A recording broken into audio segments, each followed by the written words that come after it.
GS current law में आपका स्वागत है। आज हम भारत के क्रिमिनल जस्टिस सिस्टम के एक बहुत ही जरूरी हिस्से को समझने वाले हैं, एफआईआर यानी कि फर्स्ट इन्फॉर्मेशन रिपोर्ट। और अब जब से नया भारतीय नागरिक सुरक्षा संहिता मतलब बीएनएसएस लागू हुआ है, इसके बारे में जानना और भी जरूरी हो गया है। तो चलिए इस पूरे कॉन्सेप्ट को एकदम आसान भाषा में समझते।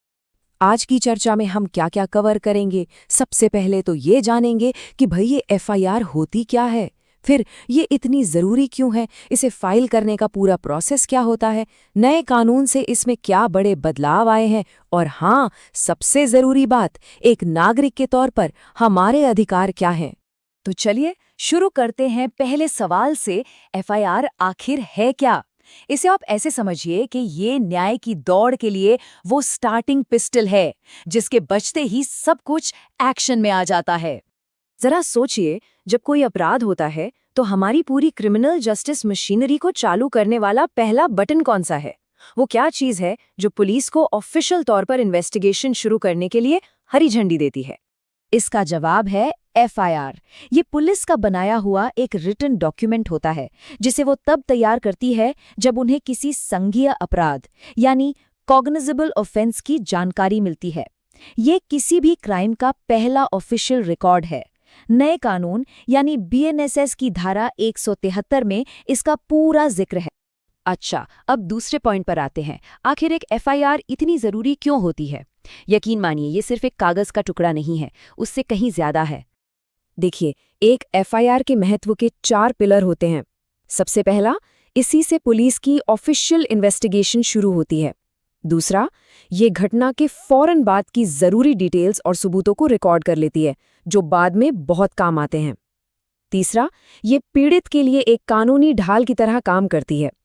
और चौथा, कोर्ट में चलने वाले पूरे ट्रायल का ये एक तरह से फाउंडेशनल डॉक्यूमेंट होती है। अब इस अंतर को समझना बहुत जरूरी है, क्योंकि एफआईआर की पूरी कहानी इसी पर टिकी है। कॉग्निजेबल और नॉन कॉग्निजेबल अपराध। कॉग्निजेबल मतलब गंभीर अपराध जैसे मर्डर, चोरी, रेप, इनमें पुलिस बिना वारंट के अरेस्ट कर सकती है और एफआईआर दर्ज करना मैंडेटरी है, मतलब जरूरी ही है। वहीं नॉन कॉग्निजेबल अपराध कम गंभीर होते हैं, जैसे मानहानि। इनमें पुलिस को अरेस्ट के लिए वारंट चाहिए और एफआईआर नहीं बल्कि मैजिस्ट्रेट के पास शिकायत की जाती है। चलिए अब इसके प्रैक्टिकल हिस्से पर आते हैं। मान लीजिए एफआईआर दर्ज करानी है, तो उसका प्रोसेस क्या है? आइए इसे स्टेप बाय स्टेप समझते हैं। तो पहला सवाल, एफआईआर कौन दर्ज करा सकता है? जवाब बहुत सीधा है, कोई भी, चाहे वो अपराध का पीड़ित हो या कोई गवाह हो या कोई पुलिस ऑफिसर जिसे क्राइम का पता चला हो, या फिर कोई भी आम इंसान जिसे उस अपराध की जानकारी है। ये एक बहुत बड़ी बात है जो हर जागरूक नागरिक को एक्शन लेने का अधिकार देती है। प्रोसेस काफी सीधा साधा है। पहला स्टेप, पुलिस को बोलकर या लिखकर क्राइम की जानकारी दें। दूसरा स्टेप, ऑफिसर उस जानकारी को लिखेंगे और फिर उसे पढ़कर सुनाएंगे। तीसरा स्टेप, जानकारी देने वाले को उस पर साइन करना होता है। चौथा और सबसे जरूरी स्टेप, पुलिस की ये ड्यूटी है कि वो एफआईआर की एक फ्री कॉपी आपको दे। और आखिर में एफआईआर जनरल डायरी में एंटर होती है और इन्वेस्टिगेशन शुरू हो जाती है। अब आते हैं इस चर्चा के चौथे और बहुत ही अहम हिस्से पर। नए कानून यानी बीएनएस के आने से एफआईआर के सिस्टम में क्या बड़े बदलाव आए हैं? सबसे पहला और बड़ा बदलाव है ईएफआईआर। अब नया कानून ऑफिशियली आपको इलेक्ट्रॉनिक तरीके से मतलब ऑनलाइन एफआईआर दर्ज कराने की इजाजत देता है।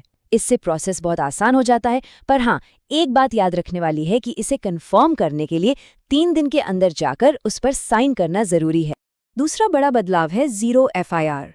बीएनएसएस अब साफ साफ कहता है कि एफआईआर किसी भी पुलिस स्टेशन में दर्ज की जा सकती है, भले ही क्राइम कहीं और हुआ हो।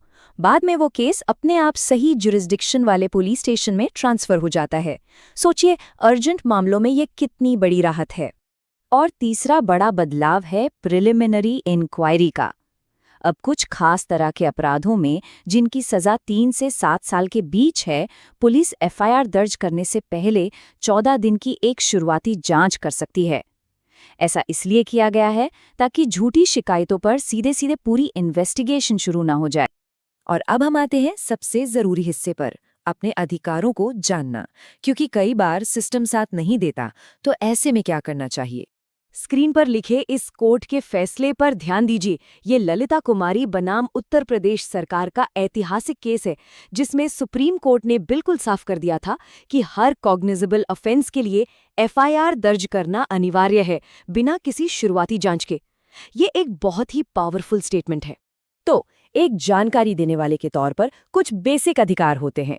एफआईआर की एक फ्री कॉपी पाने का अधिकार, साइन करने से पहले उसे पढ़कर सुनाए जाने का अधिकार, अगर कुछ गलत लिखा गया है तो उसे ठीक कराने का अधिकार, और अगर कोई एफआईआर दर्ज करने से मना करता है तो बड़े अधिकारियों के पास जाने का अधिकार। तो सबसे बड़ा सवाल यही है कि अगर कोई पुलिस ऑफिसर किसी कॉग्निजेबल ऑफेंस की एफआईआर लिखने से ही मना कर दे, तब क्या? ये एक आम समस्या है, लेकिन अच्छी बात यह है कि कानून में इसका भी रास्ता बताया गया है। ये रास्ता है एस्केलेशन लैडर का, मतलब एक एक करके सीढ़ियां चढ़नी है। पहला स्टेप, सीधे सुपरिंटेंडेंट ऑफ पुलिस यानी एसपी के पास जाइए और अपनी शिकायत लिखित में दीजिए। दूसरा स्टेप, अगर एसपी भी एक्शन नहीं लेते तो फिर लोकल मजिस्ट्रेट के पास शिकायत दर्ज कराइए। मजिस्ट्रेट पुलिस को जांच का ऑर्डर दे सकते हैं। और आखिरी रास्ता हाईकोर्ट का है, जहां से पुलिस को निर्देश दिए जा सकते हैं। तो आखिर में सवाल यही है कि कानून चाबी तो दे देता है, पर यह कौन पक्का करेगा कि ताला खुलेगा? जवाब है एक जागरूक नागरिक। देखिए, एफआईआर दर्ज कराना एक अधिकार है, कोई एहसान नहीं। अगर पुलिस मना करे तो एसपी से लेकर मजिस्ट्रेट तक जाने का रास्ता खुला है।